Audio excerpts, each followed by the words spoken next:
حط نفسك كده مكان الولد ده في الانفراد ده وقول لي هتعمل ايه. بص كده على الانفراد، هتلاقي ان المرمى صغير لان هم فريق براعم، فطبعا المرمى مش هيبقى كبير، وحارس المرمى اتعامل صح انه خرج عشان يقفل ويضيق الزاويتين على المهاجم اللي مع الكوره.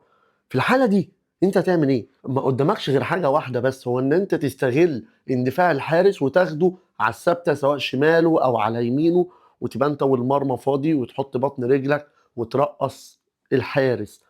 هي دي الحالة الوحيدة. لكن لو ما عملتش كده وقررت انك تصوب ببطن رجلك وتركن الكورة في الزاويتين المقفولين دول، يبقى ما يعملهاش غير مهاجم قاتل، مهاجم الفينش بتاعه مليون على مية، حاجة كده زي كريستيانو رونالدو. فطبعا فاجئني الولد انه ما رقصش الحارس وشاطها فوق رجل الحارس تشيب وجابها جول في المرمى الصغير، وكمان في الدقيقة الأخيرة. يعني كان المخزون البدني خلص، ذهنيا مش جاهز، لأنه في آخر دقيقة والفينش يبقى بالمنظر ده لازم أنبهر وأتكلم عنه.